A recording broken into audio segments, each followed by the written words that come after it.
नमस्कार साथियों, बहुत बहुत स्वागत है आप सभी का इस बेहद ही खास कार्यक्रम में।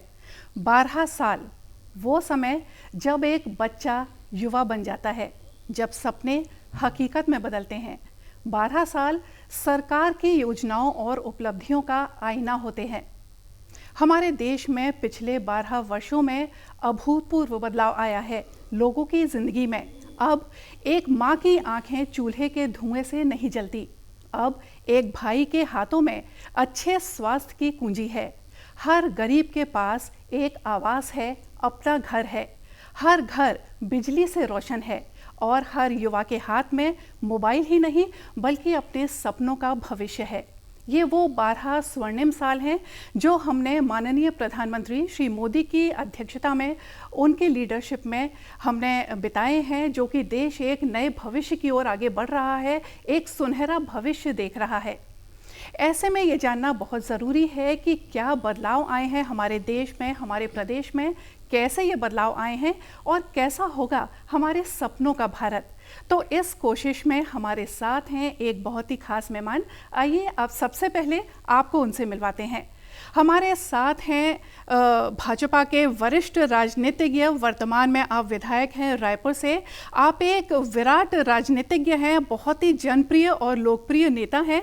आपका बहुत बहुत स्वागत है महोदय हमारे कार्यक्रम में। महोदय, कार्यक्रम की शुरुआत मैं करती हूं कि किसी भी सरकार का जो आंकलन है वो सिर्फ आंकड़ों से नहीं होता, वो होता है जो एक आम आदमी की ज़िंदगी में वो बदलाव लाती है। तो ऐसे में इन 12 वर्षों में आप क्या परिवर्तन देखते हैं कि एक आम आदमी की ज़िंदगी में क्या अभूतपूर्व बदलाव आए हैं? देखिए, प्रधानमंत्री मोदी जी के केवल 12 साल पूरे नहीं हुए जी। अब वो देश के सर्वाधिक समय में तक के रहने वाले प्रधानमंत्री बन गए। बिल्कुल। और इन 12 सालों के अंदर में आम आदमी के जीवन में परिवर्तन आया, ऐसी योजनाएं आई। जी। 2014 में स्वच्छ भारत मिशन, जी। ये एक ऐसा मिशन था जिसको कई विपक्ष के लोग और अन्य लोग आलोचना का केंद्र बनाए थे। जी। कि लाल किले से प्रधानमंत्री जी स्वच्छता की बात कर रहे हैं, लेकिन वो आम आदमी की जरूरत थी। देश को जो है बहुत नजदीक से समझने की कोशिश की है जी। कि आम आदमी के जीवन में जब तक के परिवर्तन नहीं आएगा तब तक के उसको हम देशभक्ति नहीं सिखा सकते। बिल्कुल। और उसको अगर देशभक्ति के दायरे में लाना है और मुख्य दायरे में लाकर जो है हमको भारत को आगे बढ़ाना है, तो उसकी आवश्यकताओं की, उसकी समस्याओं का समाधान जब होगा तब वो जाकर जो है हमारे देश की बात और देश की उपलब्धियों की बात और विश्व में देश कहाँ पहुँच रहा है इस बात को सोचेगा, देखेगा, समझेगा और उसमें अपने आप को समाहित करेगा। जी। स्वच्छ भारत मिशन से चालू कर कर जो है एक बहन के नाम से जो है एक प्रधानमंत्री आवास, उस घर के अंदर में वो केवल मकान नहीं, एक घर का स्वरूप दिया। एक लाइट का कनेक्शन, नल की टोटी, एक गैस सिलेंडर, गैस चूल्हा, तो उसको लगा जीवन का सब कुछ मिल गया। बिल्कुल। जब मैं बस्तर में था, एक आदिवासी से पूछा ये आपको किसने दिया, तो बोले मोदी जी ने दिया। अरे वाह। लेकिन मैं उसकी आंख की चमक और चेहरे के भाव को जब मैं पढ़ रहा था तो लगा उसको जीवन का सब कुछ मिल गया। बिल्कुल। और यहाँ से यात्रा करके चालू करके जो है कई योजनाओं को लाया जो आलोचना का केंद्र बना। जी। मैं 2 योजनाओं पे कहूँगा कि लोग कई बाहर के अखबार भी लिखते थे कि 5 साल 6 साल के अंदर में जो है ये शौचालय युक्त देश नहीं बन सकता। बिल्कुल। लेकिन 6-7 साल में जो है इस देश को जो है शौचालय युक्त बनाया। जी। जनधन खाता, जो गरीब आदमी लगभग देश का कहना चाहिए कि 60% से अधिक बैंक का दरवाजा नहीं देखा था। जी। जनधन खाते के माध्यम से उसको बैंक तक के पहुंचाना। किसी प्रधानमंत्री ने कहा था दिल्ली से 1 रुपया चलता है और 15 पैसा पहुंचता है। जी। तो प्रधानमंत्री मोदी जी ने कहा कि 1 रुपया दिल्ली से चलेगा तो 1 रुपया उसके खाते पे पहुंचेगा। वाह। जी। ये एक इच्छा शक्ति, दृढ़ इच्छा शक्ति का एक परिणाम है जनधन खाता योजना। जी। और इस देश के अंदर में 210 योजनाएं आम आदमी के जीवन में परिवर्तन करने वाली लाए। जी। वहाँ से 2014 से यात्रा प्रारंभ होते होते 2019 में जब हम आए, जी। तो पहले बजट के अंदर में उन्होंने 2,67,000 करोड़ रुपया जल जीवन मिशन के अंदर में रखा। जो महिलाएं 1 किलोमीटर 2 किलोमीटर दूर से पानी लाती है, बच्चों की चिंता करना, बुजुर्गों की चिंता करना, खाना बनाना, रात के सोती है, उसको लगता है क्या जीवन केवल मेरा मेहनत करने के लिए। जी उसके सपने को साकार करके जल जीवन मिशन, इतना बड़ा मिशन आया, हर घर के अंदर में नल लगा। जी लोगों को लगता है छोटी छोटी समस्या है, जी लोगों को लगता है आयुष्मान कार्ड जो है 5 लाख का देना बहुत छोटी है, पैसे वाले को लगता होगा, लेकिन उसका घर बिक जाता था, उसके गहने बिक जाते थे, उसकी चिंता करके वहां तक के पहुंचना। और जब प्रधानमंत्री मोदी जी को लगा, और उस कालखंड के अंदर में जब कोविड आया, उस कोविड के जो वैश्विक बीमारी के अंदर में जो है एक आत्मनिर्भर भारत की कल्पना करना, बिल्कुल और एक ऐसे देश की कल्पना करना कि जो अन्य देशों के सामने हाथ नहीं फैलाता, वो देने का मादा रखता है। बिल्कुल तो वहाँ पर जो है उस 10 महीने के अंदर में जो है पीपीई किट बनाना, N95 मास्क बनाना, ये लंबी कहानी है। जी और मैं अगर संक्षिप्त में कहूँ तो उस कालखंड के अंदर में 2 वैक्सीन बनाया, 140 करोड़ देशवासियों को 1 2 3 वैक्सीन मुफ्त में लगाया, जी 140 देश से अधिक लोगों को जो है कोविड कालखंड के अंदर जीवन का सुरक्षा कवच दिया।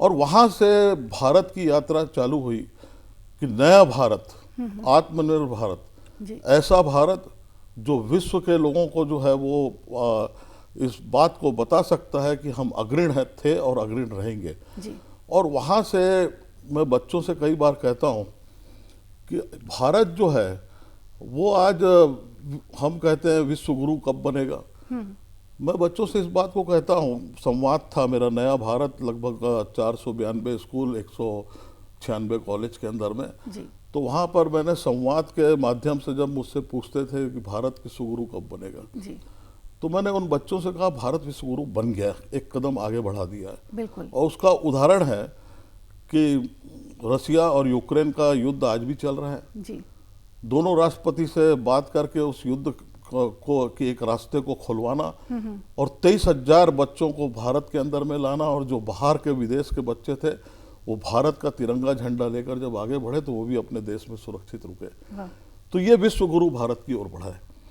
और आज भारत का अगर देखेंगे कि पूरे विश्व के अंदर में देखेंगे कि प्रधानमंत्री मोदी जी एक व्यक्ति नहीं है, जी एक भारत के प्रतिनिधि हैं, और एक ऐसा भारत जो 140 करोड़ लोग उनके पीछे में खड़े हैं। जी उनकी बात को आज पूरा विश्व मानता है। अगर अमेरिका के अंदर में जो है वहाँ ऑडिटोरियम के अंदर मोदी मोदी के नारे लगते हैं, ऑस्ट्रेलिया के अंदर, कनाडा के अंदर में बहुत सारे देश जो है अपने सर्वोच्च सम्मान जो है जी। उससे मोदी जी को नवाजते हैं, जी तो हमारा सीना गर्व से फूल जाता है जी कि आज़ादी के बाद में एक ऐसा प्रधानमंत्री हमको मिले कि जो आज केवल देश के बारे में चिंता कर रहे हैं, अपने बारे में चिंता नहीं कर रहे हैं। बिल्कुल और इन 12 सालों में मैं सांसद भी रहा, मैंने देखा बहुत नज़दीक से। जी इन 12 सालों में विपक्ष का जो है व्यक्ति जो मोदी जी से भयभीत रहता है या कहूँ कि कटुता रखता है, जी वो भी कभी भी जाने अनजाने में भ्रष्टाचार का आरोप नहीं लगाया। जी बिल्कुल ये एक भ्रष्टाचार मुक्त सरकार देना 2014 में, और 2014 के पहले जो एक सरकार थी जो केवल जिसका भ्रष्टाचार का बोलबाला था, उससे निकलकर इतने शॉर्ट टर्म के अंदर में 12 साल तक के देना, वास्तव में इसको मैं अद्भुत मानता हूँ। जी बिल्कुल, और ये मेरे ख्याल से हमारे देश का सौभाग्य है जो हमको इतना कुशल और कर्मयोगी प्रधानमंत्री मिले हैं, जिनकी 12 वर्ष की जो ऐतिहासिक उन्होंने रचा है कि सबसे लंबा समय सर्व करने वाले वो प्रधानमंत्री रहे हैं। इसके बारे में आप क्या बोलना चाहेंगे? देखिए, लंबा समय रहना एक बात हो सकती है, मेरे मन की बात जो मैं देखता हूँ, बिल्कुल लेकिन उस कालखंड के अंदर में कुछ करके गुजर जाना, जी ये बातें जो है बरसों बरस सैकड़ों साल तक के याद रखते हैं। बिल्कुल आज प्रधानमंत्री मोदी जी को आने वाले बरसों तक के याद रखेंगे कि धारा 370-35 को समाप्त करना, बिल्कुल जिसके नाम पर जो है पाकिस्तान के नाम पे कभी डराते थे, कभी देश के अंदर में विद्रोह हो जाएगा इस नाम से डराते थे। जो चीज नहीं हो सकती है उस काम को करके निकल जाना, मैं इसको मानता हूं कि उपलब्धि और वास्तव में देश की सेवा मानता हूं। जी इन 12 सालों के अंदर में, ठीक है मैं नाम नहीं लेना चाहता था, नेहरू जी ने 12 साल तक के 11 साल कुछ महीने उन्होंने सरकार चलाई। लेकिन उपलब्धि क्या है? आने वाली पीढ़ी उनको, आज मुझसे पूछोगे तो मैं 4 बातें बहुत ज़्यादा नहीं गिना सकता जी। लेकिन आने वाली पीढ़ी जो है वो इन 12 सालों के संदर्भ में जो है गर्व के साथ में गिनाएगी और एक नहीं सैकड़ों उपलब्धियां गिनाएगी और देश आगे बढ़ा इस बात को बताने में आने वाले बरसों बरस तक के लोगों को गर्व होगा। जी, बहुत खूब महोदय। और 12 साल के इस स्वर्णिम अवसर को, इस स्वर्णिम यात्रा को हम जारी रखेंगे इस संदेश के बाद।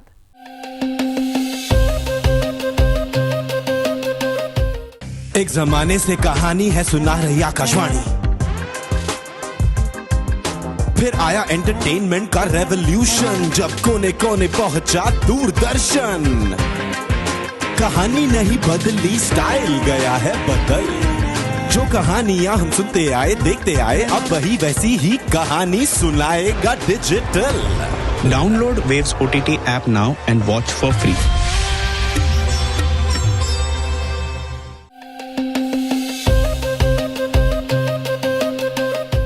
साथियों, एक बार फिर से स्वागत है आप सभी का इस बेहद ही खास कार्यक्रम में, जिसमें आज हम बात कर रहे हैं कि भारत की यात्रा के 12 वर्ष की ऐतिहासिक यात्रा के प्रधानमंत्री माननीय श्री मोदी जी के नेतृत्व में जो भारत एक स्वर्णिम भविष्य की ओर बढ़ रहा है, उसके बारे में ये बहुत ही खास चर्चा चल रही है। महोदय, जैसे कि आपने कहा कि हमारा देश, जो आने वाली पीढ़ियां हैं, वो माननीय प्रधानमंत्री मोदी जी को याद रखेगा, जो उन्होंने ऐतिहासिक फैसले लिए हैं। ऐसे ही हमारा रायपुर शहर भी आपको याद रखेगा, जो आपने एक भव्य सुंदर रायपुर बनाया, स्वच्छ रायपुर की नींव रखी और जो एक सुंदर इमारत हम देखते हैं नगर निगम के सामने से जब भी गुजरते हैं तो आपकी मनमोहक छवि हमारी आंखों में बस जाती है। इसके बारे में आप, जो रायपुर का ये सफ़र है 25 साल का, इसके बारे में आप हमारे साथियों को क्या बताना चाहेंगे? देखो, एक ऐसा कालखंड था कि रायपुर शहर जो है एक विकसित गांव के रूप में हमको मिला था जी। और अटल जी ने छत्तीसगढ़ राज्य बना दिया, हमने कल्पना नहीं की थी जी। और एक राजधानी को उसको आकार देना, ये हमारे सामने चुनौती थी जी। और उस समय में मैंने एक प्रण लिया था कि अगर इस शहर के अंदर मैं पैदा हुआ हूं तो विकास के माध्यम से कर चुकाऊंगा। जी।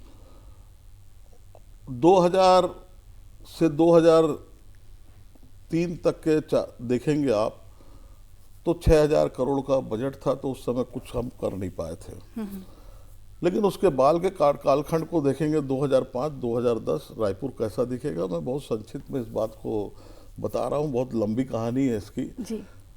तो ये बात को जब मैं सोचता हूँ कि कई बार मैं सोचता हूँ कि ऐसा कौन सा क्षेत्र है जहाँ पर मैं काम नहीं कर पाया जी। तो मुझको संतुष्टि होती है कि सभी क्षेत्रों में हमने काम किया। बहुत खूब जी। और आज इस शहर के अंदर में ऐसी बहुत सारी चुनौतियां सामने आई थी कि लोग हंसते थे मेरे ऊपर में कि ये कर पाएगा कि नहीं कर पाएगा जी। इस शहर में ट्रैफिक का सिग्नल नहीं हुआ करता था। 2006 में प्राइवेट पार्टनरशिप में हमने ट्रैफिक सिग्नल लगाया। लोग बोलते थे कौन रुकेगा आपका, नहीं रुके, मैंने रुकेगा आने वाले समय में जी। इस शहर के अंदर में सिटी बस जब चलाए तो लोग कहते थे कहाँ सिटी बस चलेगी, कहाँ क्या है।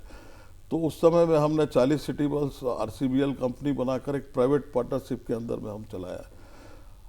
सड़कों का चौड़ीकरण, हजारों मकान तोड़ा, हजारों दुकान तोड़ा, लेकिन मैंने किसी को बेघर और बेरोजगार नहीं किया। जी। पहले के वर्ष के अंदर में 3000 से अधिक मकान बनाया, 1500 से अधिक दुकानें बनाया, लोगों को चाबी दिया, कोई विरोध नहीं, कहीं कोई कुछ नहीं था। जी। आज बहुत सारा जब आप देखेंगे इस शहर के अंदर में, चाहे गौरव पथ हो, चाहे तेली बांधा, उसको मेरिन ड्राइव कहते हैं कई लोग, जी। ऐसे कई क्षेत्र हैं जहाँ पर गार्डन्स है, आपका indoor stadium, outdoor stadium, badminton का 3 कोर्ट का अंतर्राष्ट्रीय खेल हो, युवाओं से लेके हर वर्ग के लिए हमने एक सुविधा कायम हो। जी। एक अच्छे शमशान घाट भी बने। लोग कहते थे जिंदा लोगों की चिंता सुनील सोनी नहीं कर रहा है, मरने वालों की कर रहा है। जी। तो उसको भी याद करें। हाँ हाँ। वहाँ जाए तो नगर निगम को अपशब्द न कहे और उसके संदर्भ में बात न करे, ये भी वो भी जरूरी था। जी।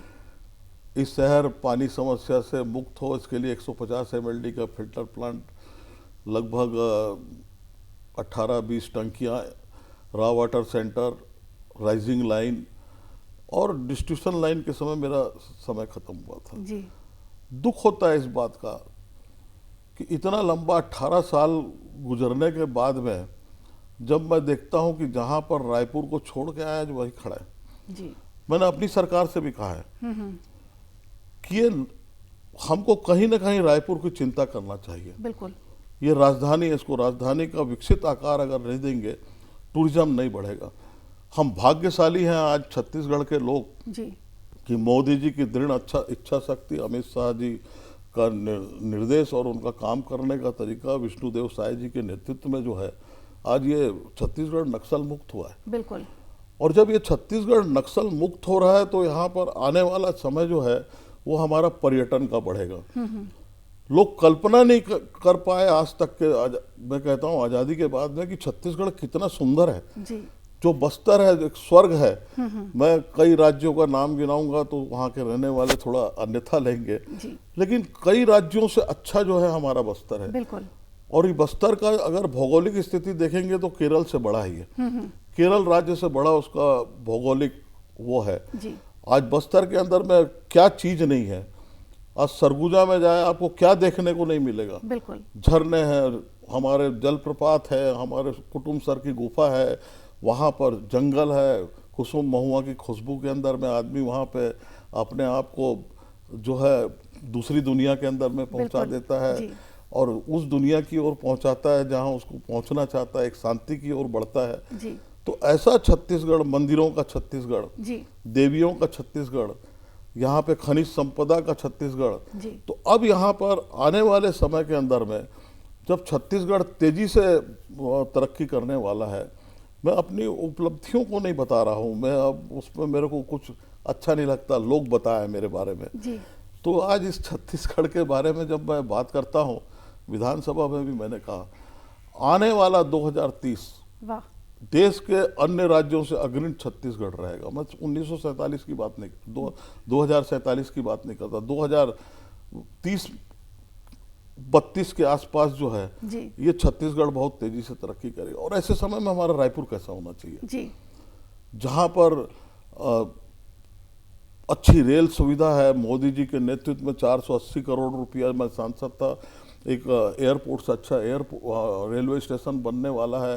लोग रेल के माध्यम से हर बड़े शहर में कनेक्टिविटी है। आज हमारी वायु कहें, हमारा हवाई जहाज की जो है, तो ऐसे जब कदम रखे रायपुर के अंदर में तो उसको लगना चाहिए कि एक राजधानी जो है हम अच्छी राजधानी क्या है। बहुत सुंदर। जैसा नया रायपुर बसा है वैसी पुराने रायपुर में भी जो है हमको और भी बहुत काम करने की ज़रूरत है। और अपने कालखंड में काम किया मैंने, वो करके निकल गया। मेरे को भी कई बार लगता है, सोचता हूँ, निकलता हूँ, जगह जगह पत्थर देखता हूँ तो ऐसा लगता है जी। कि ये काम कैसे हो गया, क्या हो गया।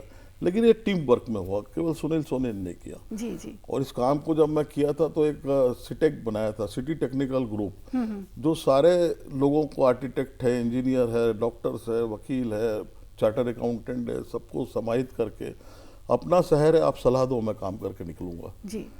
तो इन सबकी सलाहों के आधार पर जो है एक विकसित गांव को जो है हमने एक राजधानी का आकार दिया। मैं इतना ही कह सकता हूं कि एक अच्छा शहर की ओर हम बढ़े हैं। आज काम की बहुत सारी यहाँ पे गुंजाइशें हैं। ट्रैफिक समस्या आने वाले समय के अंदर में सबसे बड़ी समस्या होने वाली है। जी। इस बात को मैं बार बार कहता हूँ। मैं कई बार कहता हूँ कि पार्किंग की समस्या भी है ट्रैफिक के साथ में। बिल्कुल। इस शहर के अंदर में अंडरग्राउंड ड्रेनेज की आवश्यकता है। तो ये कुछ पानी जो है, मैंने उस समय इतनी आबादी बढ़ जाएगी मैंने कल्पना नहीं किया था, लेकिन आज आने वाले समय में 150 mld फिल्टर प्लांट और 5-7 टंकियाँ और बन जाएगी तो 50-60 साल रायपुर को ठीक हो जाएगा। तो ऐसी कुछ समस्याओं के संदर्भ में अब विधायक के नाते मैं बात करते रहता हूँ। जी। और चौड़ीकरण हो, फ्लाईओवर बने, कोई दिक्कत नहीं है, लेकिन बगैर चौड़ीकरण करे फ्लाईओवर की कल्पना, बहुत सारी कल्पनाएं जब होती है तो कुछ गुस्सा आता है। जी। जी। तो ऐसी कल्पनाएं हो कि जो शहर को घूम के शहर के रहने वाले लोगों से बातचीत करके जब हम योजना बनाते हैं तो वो लॉन्ग टर्म योजना होती है। बिल्कुल। शॉर्ट टर्म योजना में कभी भी शहर या कोई भी नगर पंचायत, नगर पालिका, नगर निगम ठीक नहीं हो सकते। शॉर्ट टर्म के साथ में हमको मीडियम टर्म, लॉन्ग टर्म में हमको जाना होगा। बिल्कुल।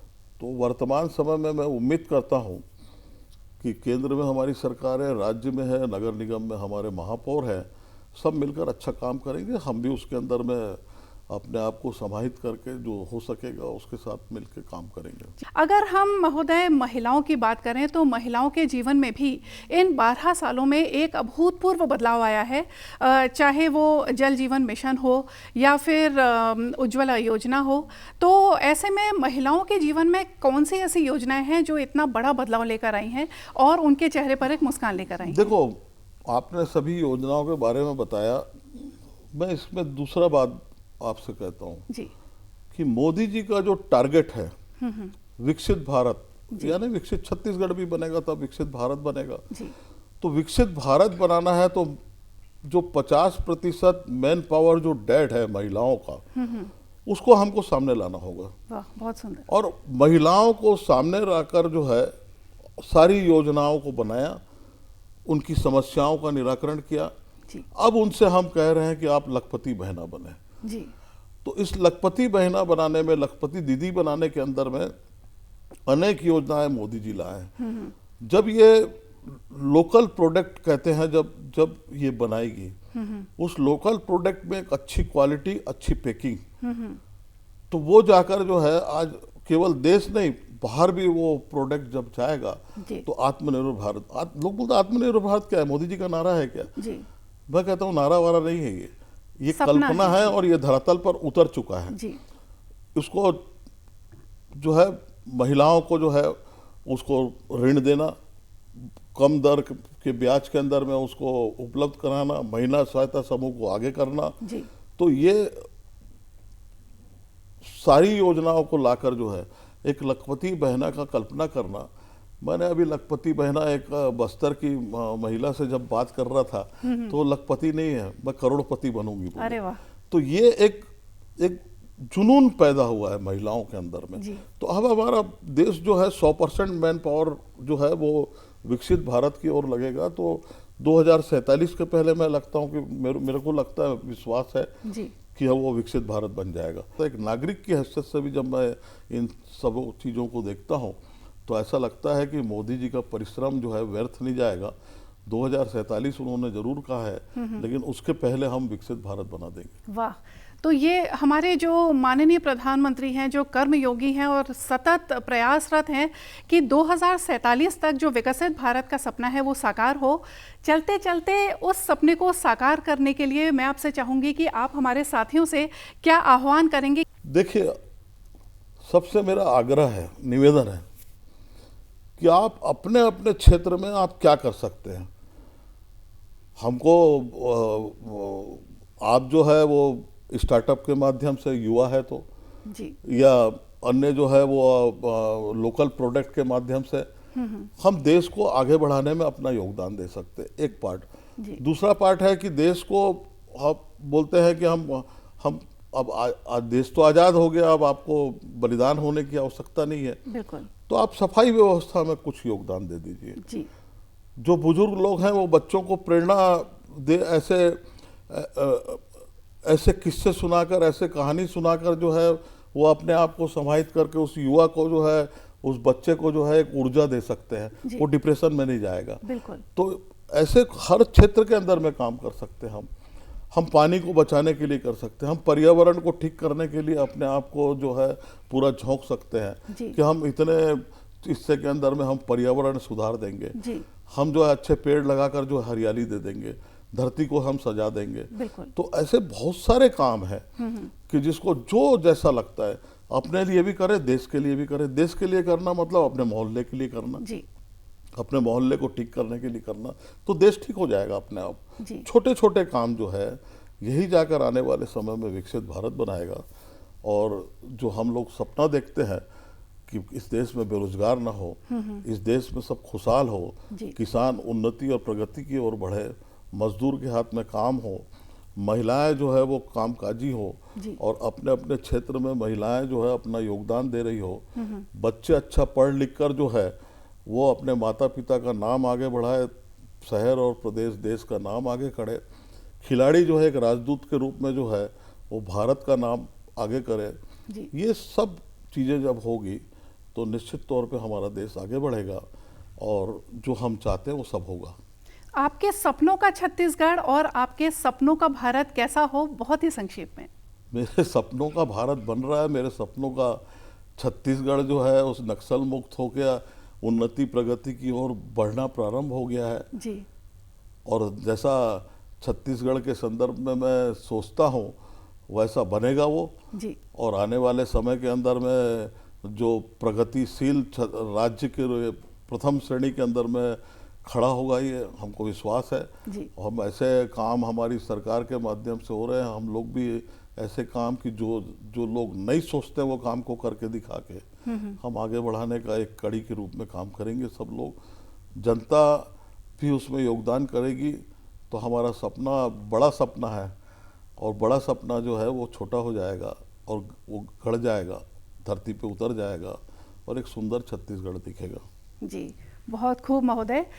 इतने सुंदर तरीके से हमारी जो विकास यात्रा है, जो ये स्वर्णिम वर्ष है 12 साल के, इतनी खूबसूरती से आपने हमारे साथियों को बताया कि ये सफ़र कैसा रहा, ये स्वर्णिम यात्रा कैसी रही। इसके लिए आपका बहुत बहुत धन्यवाद। धन्यवाद। तो देखा साथियों, आपने 12 साल का ये सफ़र हमने बढ़ा दिया है एक स्वर्णिम भारत की ओर। तो आइए हम सब मिलकर 2047 तक अपना भारत बनाएं, सपनों का भारत, स्वर्णिम भारत। उम्मीद है कि हमारा आज का ये कार्यक्रम आपको ज़रूर पसंद आया होगा। इसी के साथ हमको दीजिए इजाज़त। नमस्कार।